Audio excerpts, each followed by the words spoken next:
because at 2:30 we will have a guest speaker. But unfortunately, she catch a cold, so the speech session will be held online, and she might be a bit hoarse. So please just forgive her. Okay.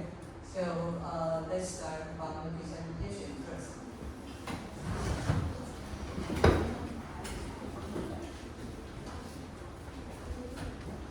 今天的上课先是他们的报告，然后再来是我会上一点点 business model， 然后接下来2点半会有演讲。那演讲因为他感冒，所以是线上，但是他声音还是沙哑。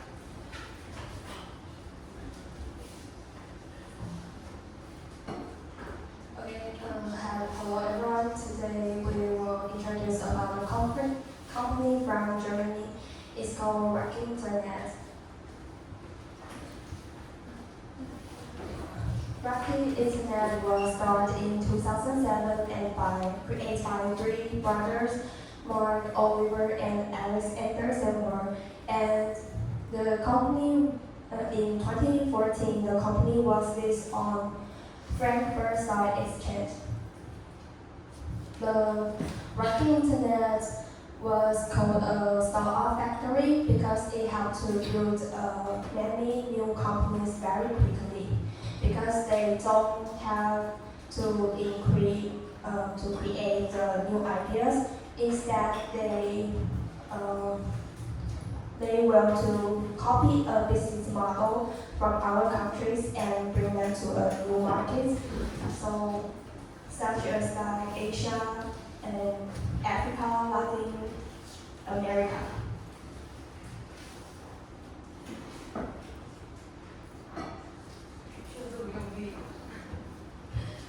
And some people will say it is a complicated company, but others will think it is smart and efficient, because today Working Internet has built over the 100 companies, such as the Zavento, Delivery Hero, and HelloFresh.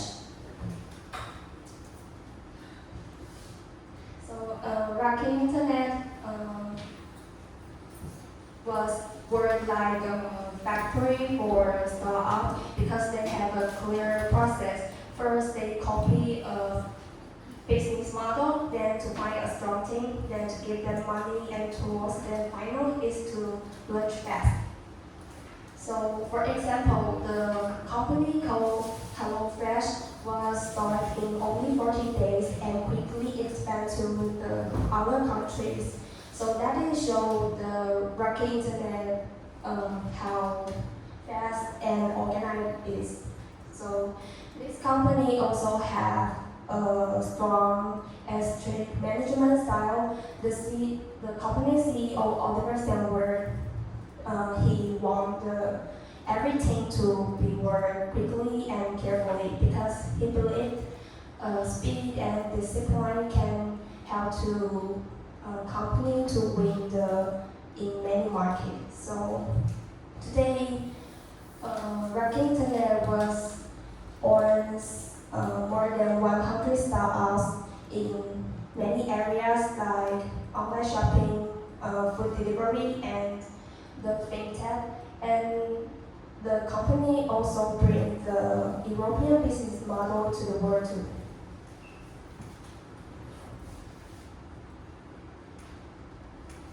Okay, next I'm going to explain for the company's history. So, as Chanel already mentioned, that the Rocket Internet was created by some brothers, Mark, Oliver, and Alexander, who grew up in Germany, and are also Germans.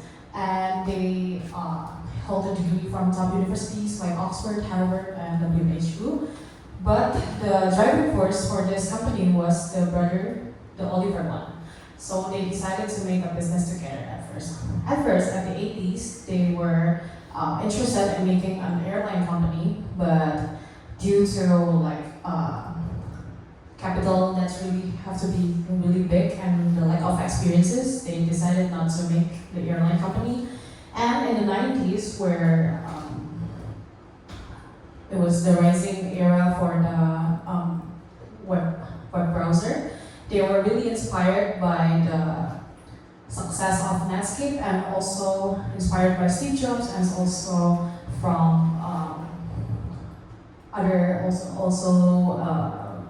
people like Steve Jobs, who's really important in the internet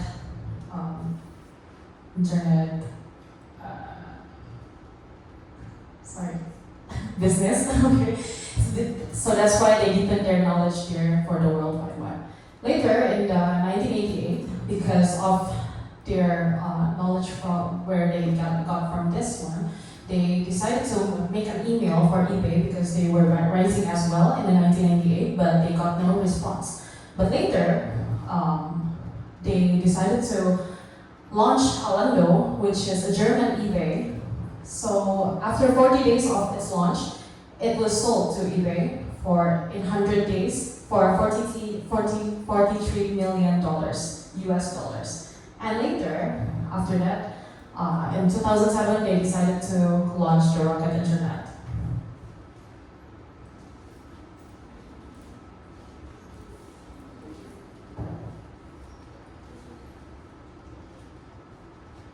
Yeah, so I want to introduce you to the evolution of Rocket's operating model. So first of all, we already said, they started with copycat business.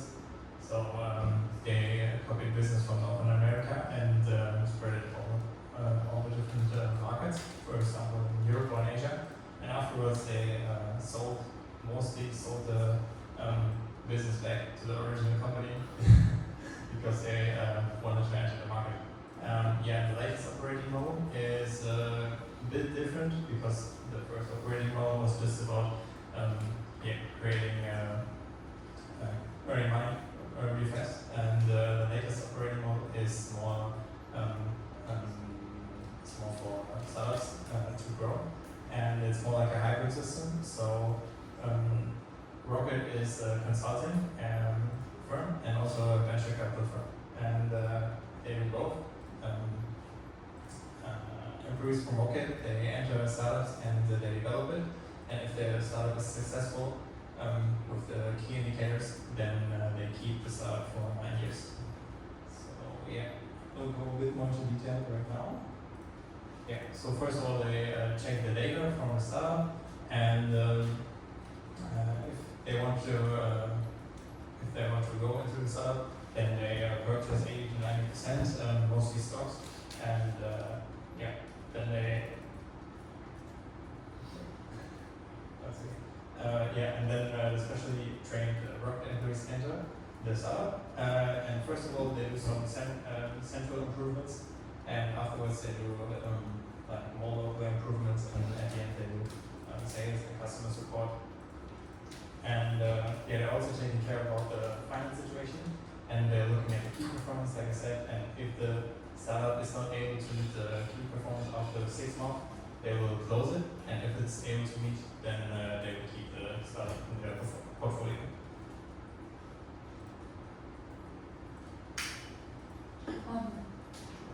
Through the years of XP, Rocket Internet has gained some success and failures.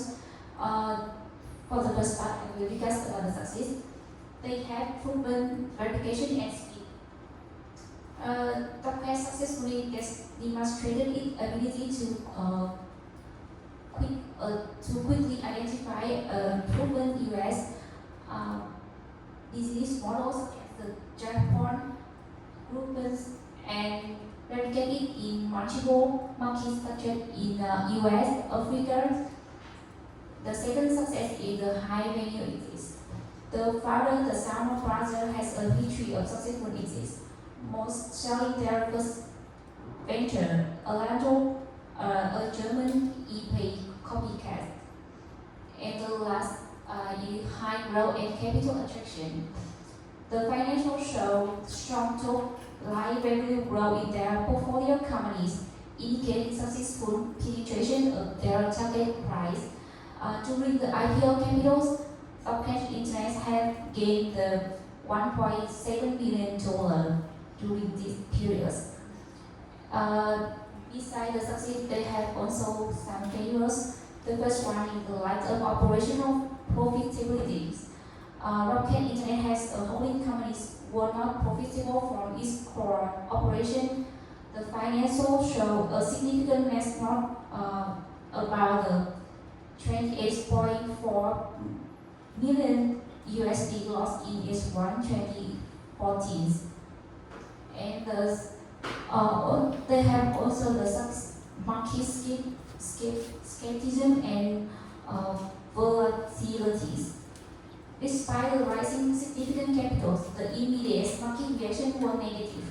The share price fell 13% on very first day of trading, signaling a lack of investor confidence in the valuation and long-term viability. And the last one is government and leadership style.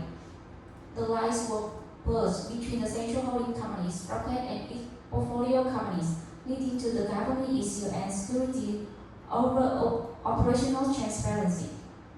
CEO of this film was reviewed through internal memos, create a negative public relation and add to investor skepticism. It summarized Rocket Internet succeed in rising capital and demonstrating rapid scaling efficiencies, but it failed to prove its model could translate that speed into the stable, long-term operational profitabilities or secure substance investor confidence at the same time of the IPOs. And the second one, we're going to discuss about the Rocket Internet initial public offering.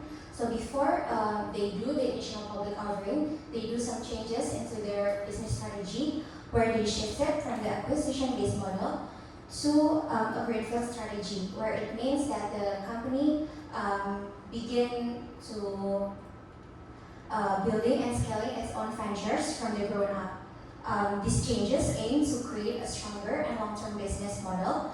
Compare if we just selling them off, and then for the short-term profit. And to support this new strategy, the Rocket Internet decided to raise money through the IPO or initial public offering.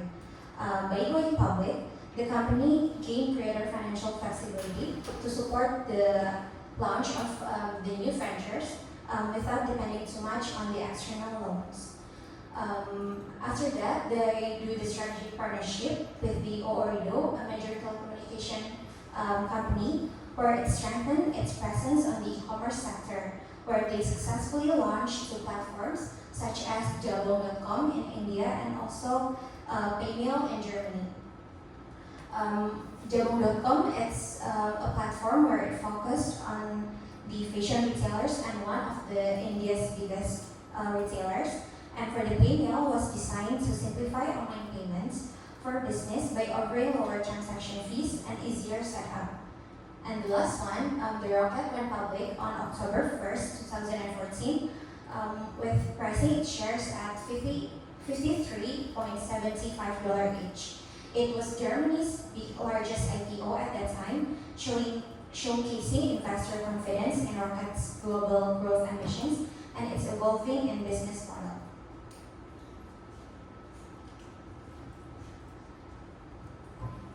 And next one is about controversial incidents, copying and replicating innovation. Now, Rocket Internet doesn't create ideas from scratch.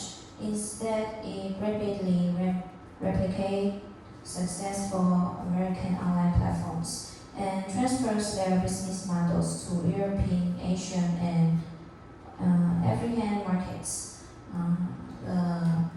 Supporters believe that this allows regions that previously lacked such service to quickly gain access to proven business models that have already succeeded elsewhere. Opponents argue that this is not the true innovation, but unethical imitation.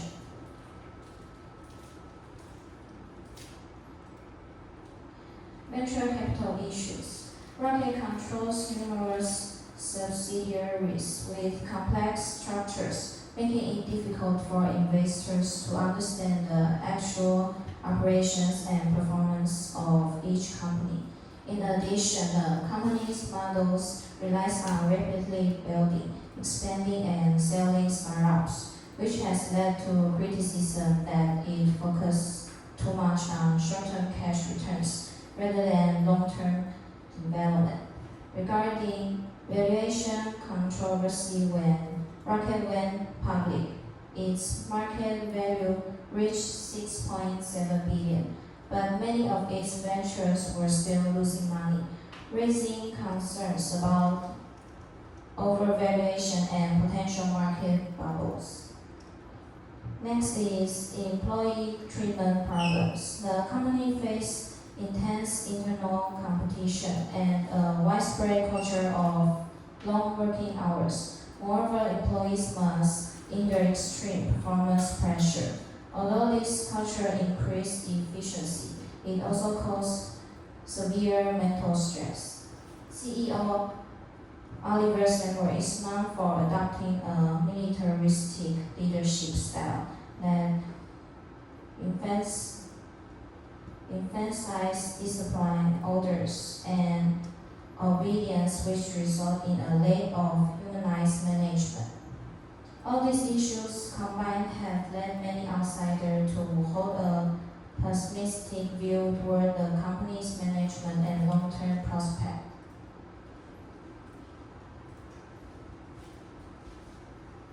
So after all these discussions, there is just one question that's still lingering in our mind, that would the Rocket Internet be able to continue to deliver its consistent promise of building rising technology startups around the world? So based on our discussion, I think it depends on its adaptability, because the company's copy and scale model proved to be effective for rapid expansion and short-term profits, but it faced growing challenges in maintaining sustainable success. And for us, for them to have a long-term success, will require some of these points. The first one is innovation beyond planning existing models, better timing of exits to capture long-term value, managing internal leadership conflicts to maintain stability, and competing effectively with original innovators who have stronger brand loyalty. I think that's what we've discussed. Thank you for the attention.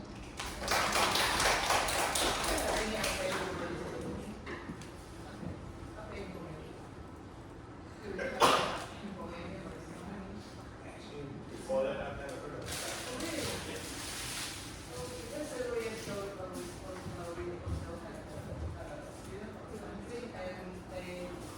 They thought it's a company. So I asked them if you have a chance to work for this company. They say no, because they say it's not a good company. Yeah, I think from the beginning side, it's not so. But I have to say it's a very common way for a lot of country startup just copy the most successful one in the world, then copy this model in their own country. So I think it's quite common. So I don't think it's a solid company. I think it's a very smart company. So thank you.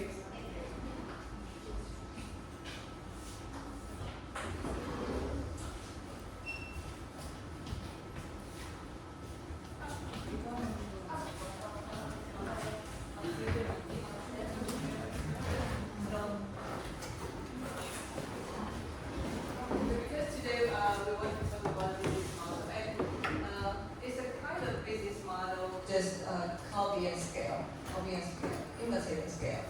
And I just talked to them several years ago. We also had a student from Germany, two students from Germany, and I asked them if you had a chance to work for this company, would you?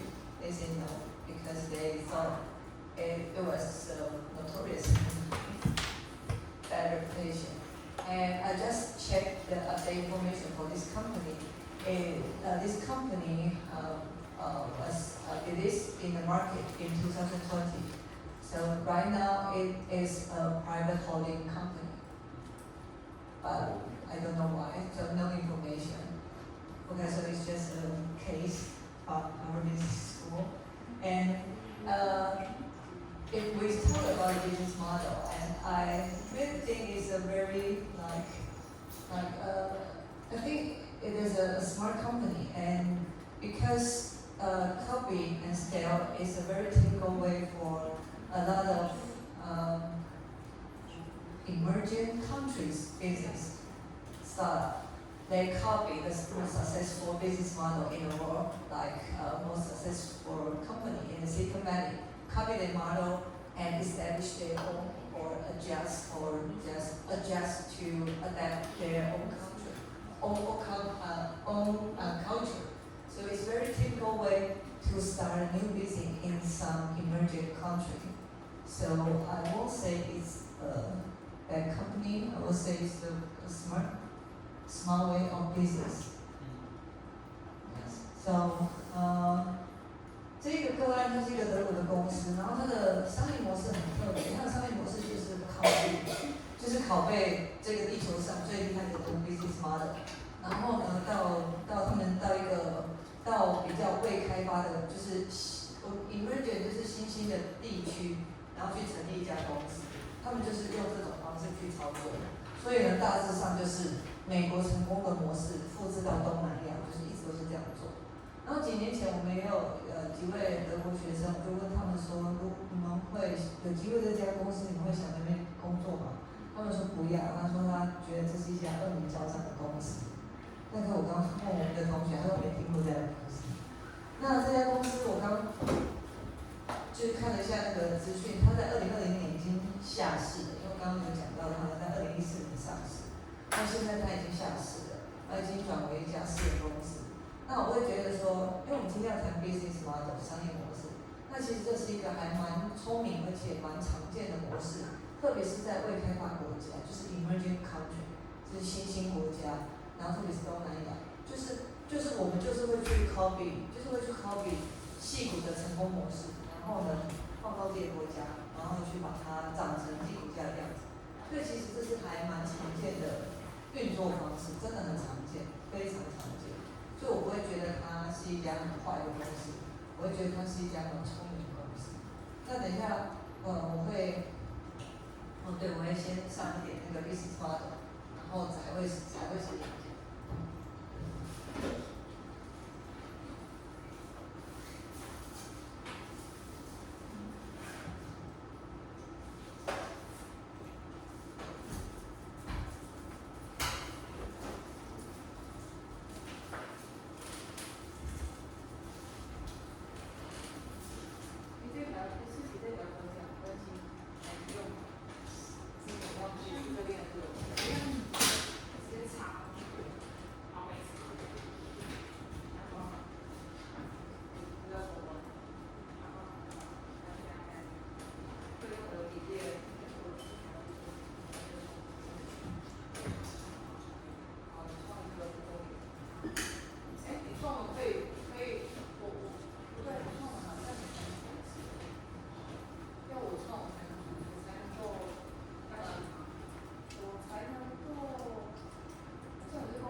so today we'll talk about the business model, but I won't go in detail today because at 2:30 we have a guest speaker, and like what I just mentioned, she had a call.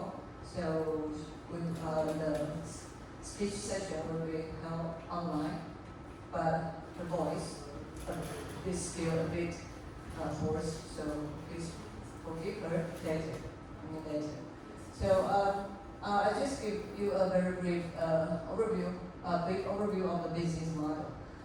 A business model is very common terminology in entrepreneurship field, especially for a startup. So it's a very common language when the startup try to introduce their business to the investor or the audience. They usually use a business model as a framework to introduce their business. So let me use this chart again. So in chapter 3 we have talked about the feasibility analysis, and so the best timing for prepare your business model is after your idea has passed the feasibility analysis. So once your idea has passed the feasibility analysis, then you can start to prepare your business model. Okay, so in this chapter we will describe the business model and of course their importance. And we also I'm still thinking whether I should talk about this one, standard business model and disruptive business model, because for the practical way, we don't talk about these. We don't identify these two, standard business model and disruptive business model. But the third part, the component of the Ironman and Iron business model template, we will go in very detail. So that's the overview of this chapter. 这个章什么时候要用 business model， 我还是用这个图来做说明。通常就是你完成了可行性分析之后，那你大致上你的 idea 已经通过了可行性分析的确认之后，就可以来着手准备你的 business model。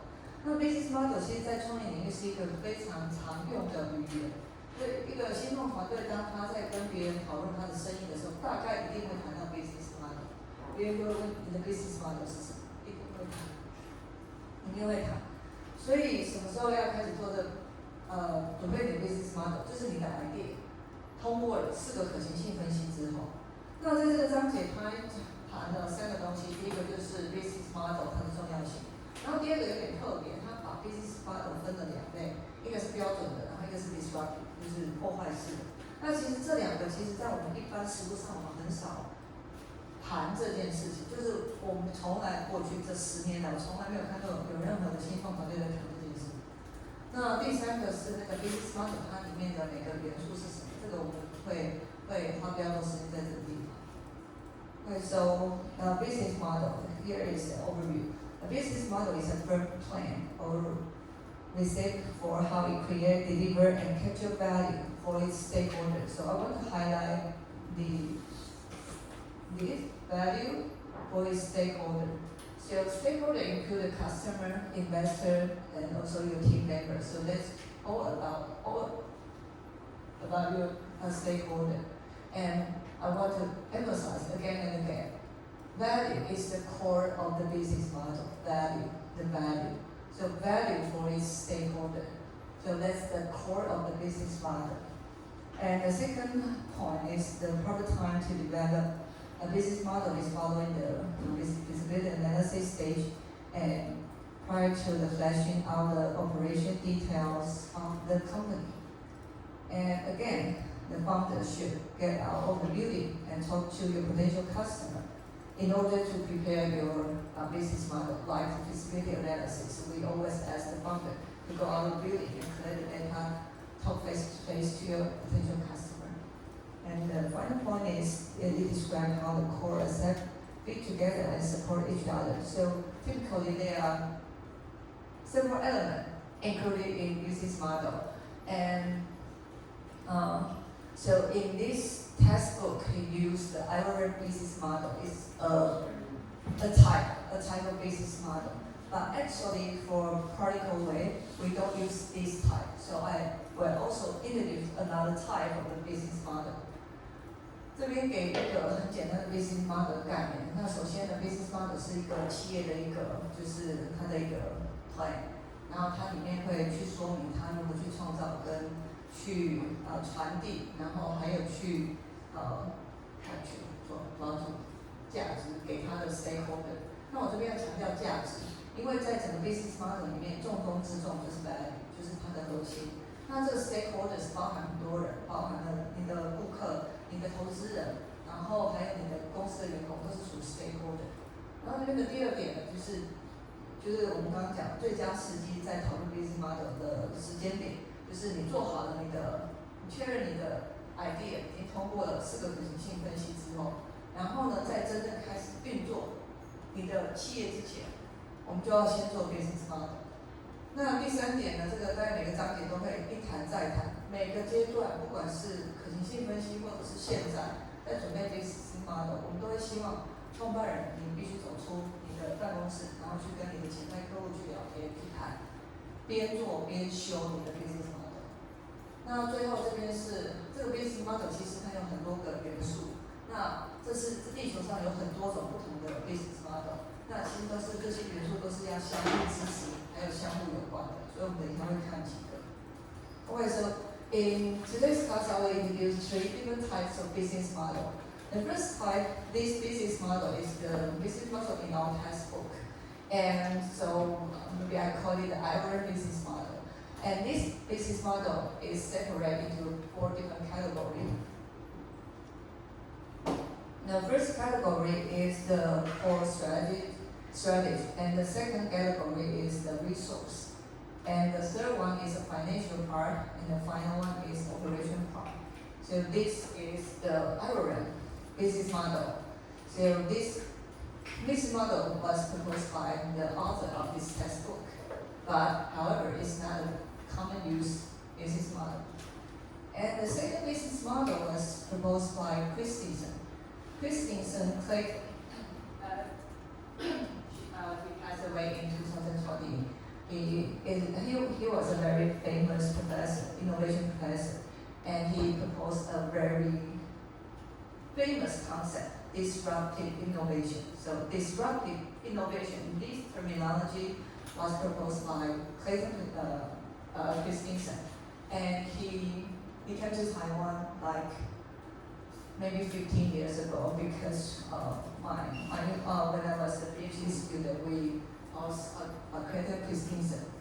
And because in that time it was a very hot topic, there was a banning mobile phone from mainland China was a very hot topic.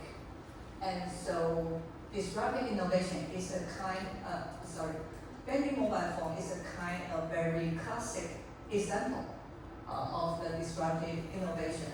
So in that time, when he came to Taiwan, and we host Christensen, and we also host a workshop to invite Christensen and the founder of the MTK.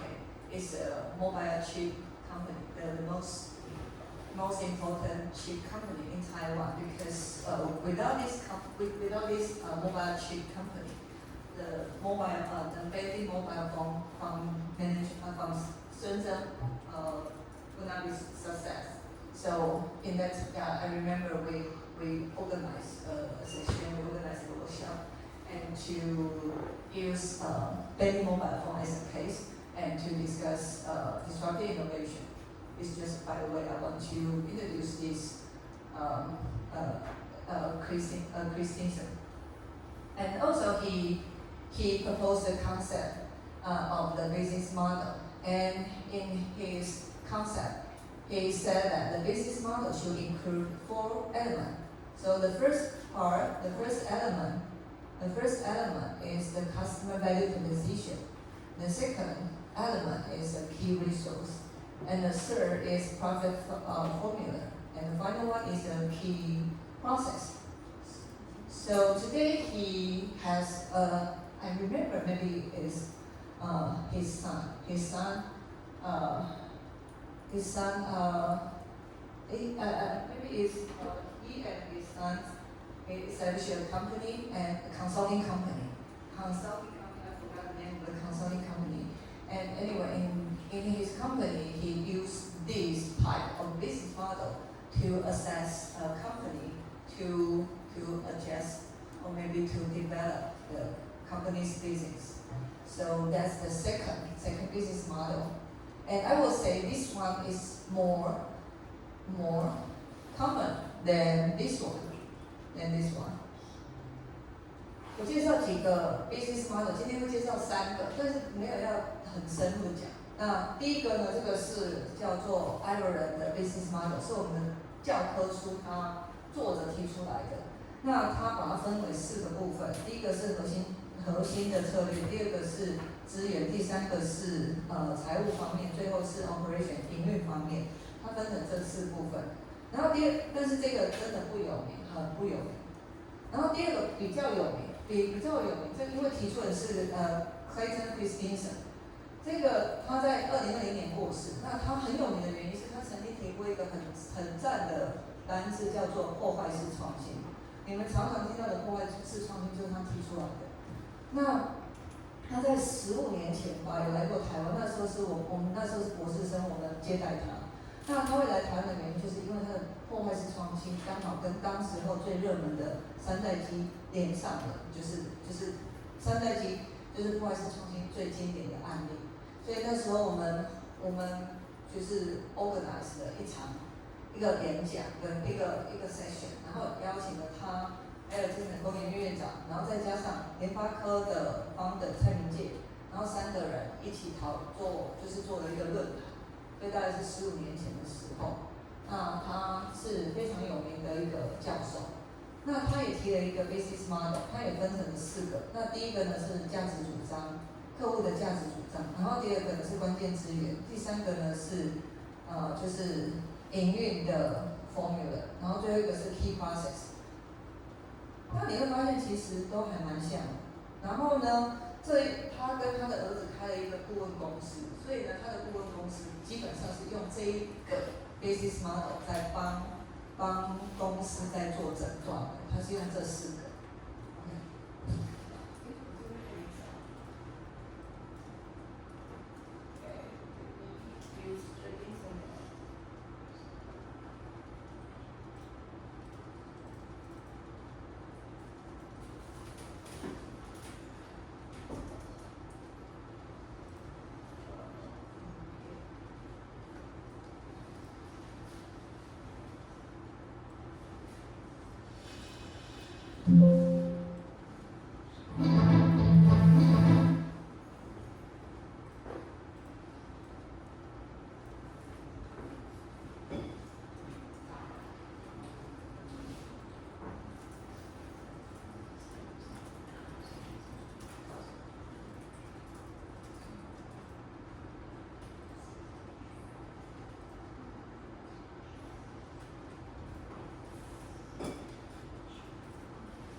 Later, I will give you a video.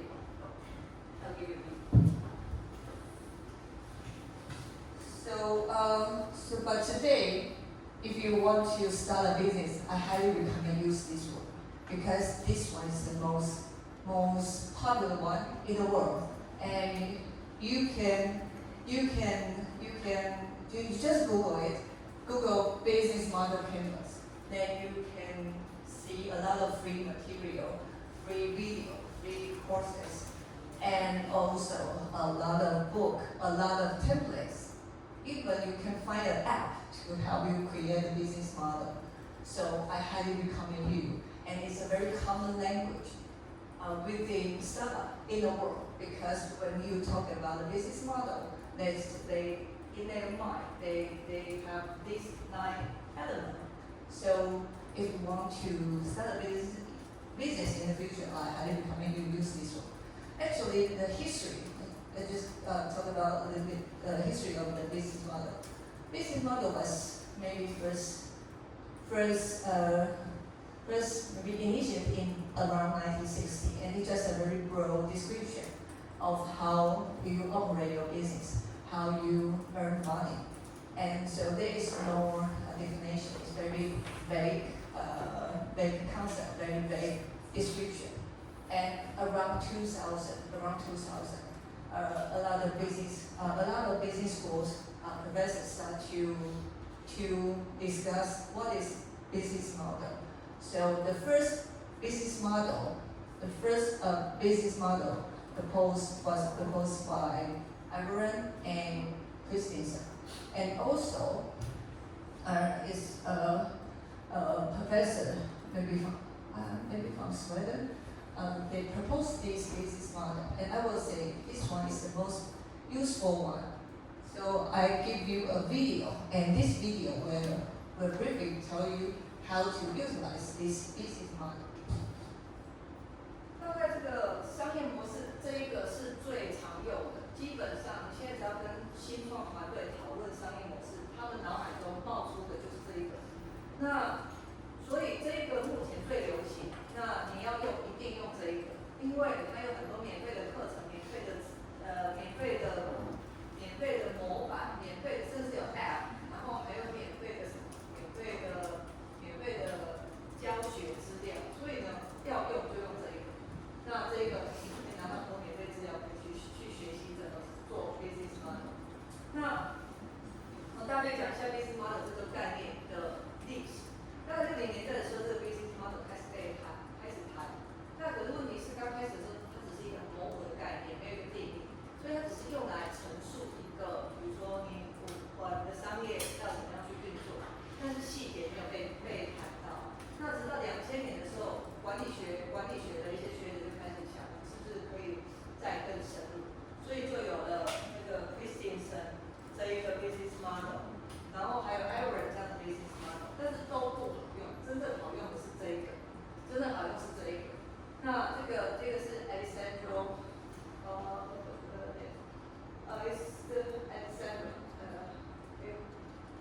just Google it. So it's a concept. 那这个概念应该是一个瑞典学者他们提出来的，那但是非常的实用，因为它非常实用，所以很多的资料可以去看。然后接下来给你看图片。Then if you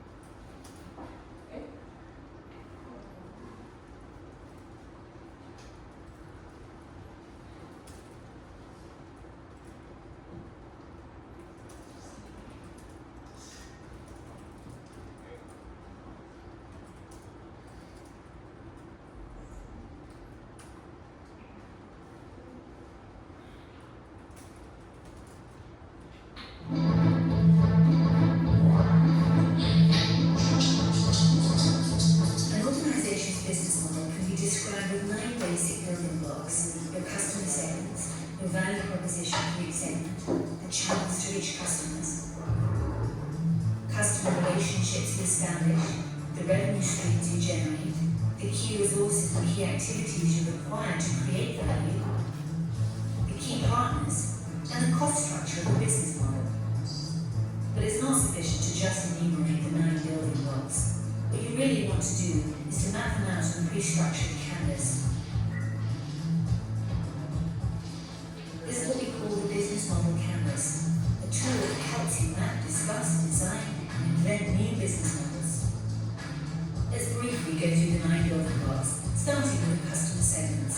These are all the people or organizations for which you're creating value. This includes simple users and paying customers. For each segment, you have a specific value proposition. These are bundles of products and services that create value for your customers. Channel which touchpoints you're interacting with customers and delivering value.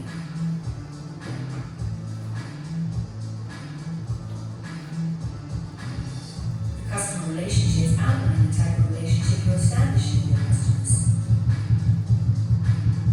The revenue streams make clear how and through which pricing mechanisms your business model is capturing value. Then you need to describe the infrastructure to create, deliver, and capture value. The key resources show which assets are indispensable in your business model. Key activities show which things you really need to be able to perform well. The key partners show who can help you leverage your business model, since you won't own all key resources yourself, nor will you perform all key activities. Then once you understand your business model's infrastructure, you'll also have an idea of its cost structure. So with the business model canvas, you can map out your entire business model in one image. This works for startup entrepreneurs just as well as for the most senior executives.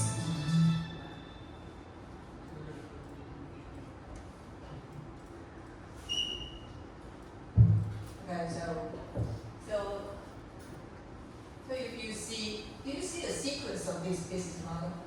Here is the sequence. So the core of the business model Start from the customer and the value proposition. Start from this part. So when we coach our startup. So mostly we coach a startup. Start your business from this, from here. So first you need to find your value, the value you try to propose to your end customer. So that's the first thing you need to decide for your startup. So for the early startup, we emphasize you have to identify this part. And then the second part will be like key partner, key activity, and key resource. And here maybe the last thing you need to consider, because a lot of venture capital they tell us they only cares about the startups, these 4 elements. And venture capital can help you to achieve cost structure and the revenue stream. So when they venture capital, they tell me when they select the startup, they only care about this part, these 7 elements.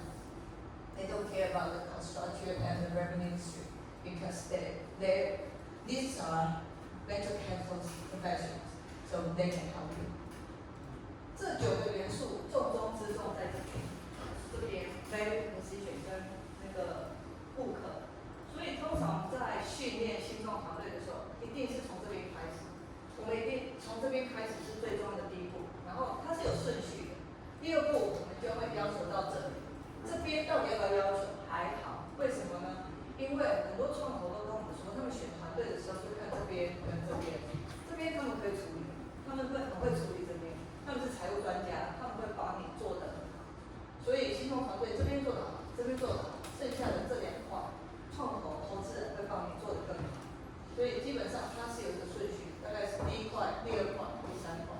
那第1块，对，所以那个你在参加创业竞赛的时候，通常只看这一块，通常只看这里。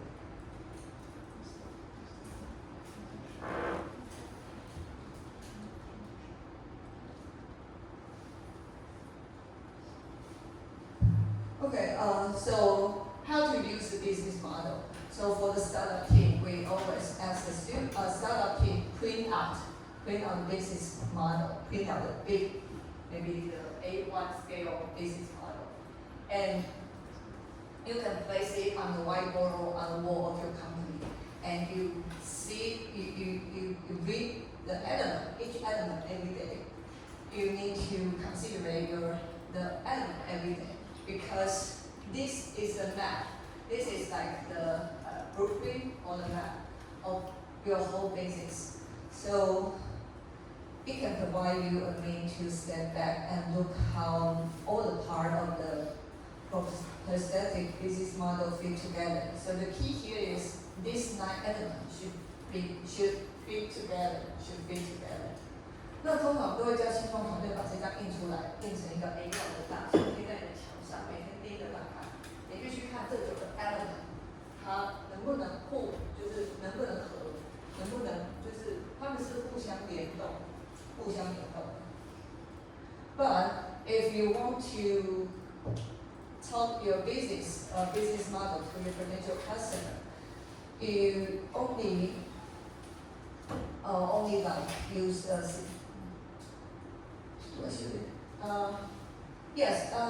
this is only this scale. I mean 9 elements. You print up 9 the whole business model. It's only the tool you use to evaluate your business every day.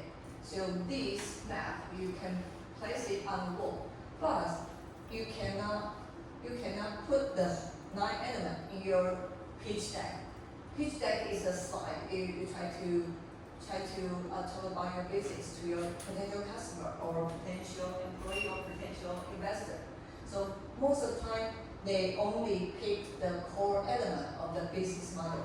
It depends on which element we try to emphasize during the pitch. So here are some example. It's some of my startup when I work for E3, and it's their slide.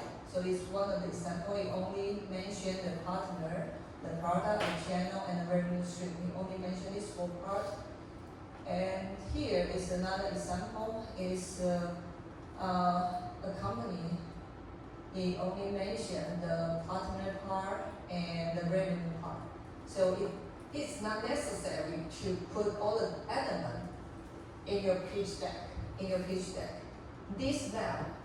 This map is for you to review your business every day. It's not for your potential audit, because it's very complicated.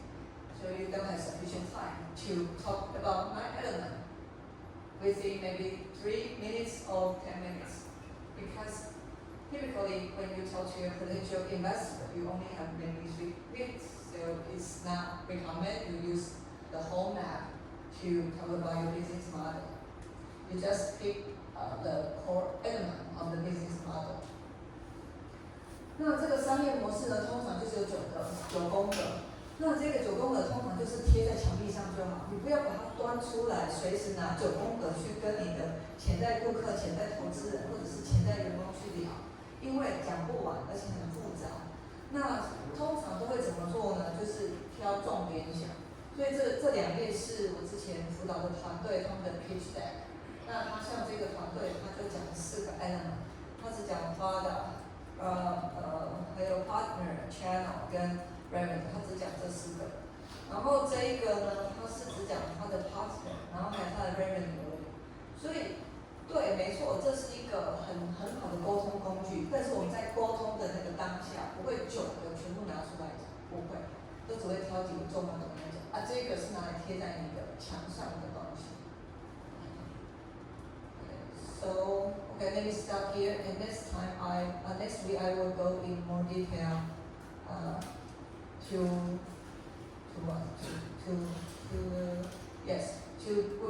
because the textbook they use this model. So I will talk about this model. But don't worry, you will find that the elements are quite similar. Iron, Christensen, and the business model canvas. Each element you will find that are quite similar. So in our textbook, I will use the Iron business model template. 我会停在这里，然后下次我们才会提这几个细节。那我会用 Iron， 因为这个教科书它是用这个模式。那其实后来你们会发现，其实这几个模式长得超像的。不管是 Iron、Christensen 或者是 Business Model Canvas， 里面的细节长得超像，所以其实没什么差别。Okay, so let us take a break for 10 minutes, and then I will prepare to come back with the big speaker.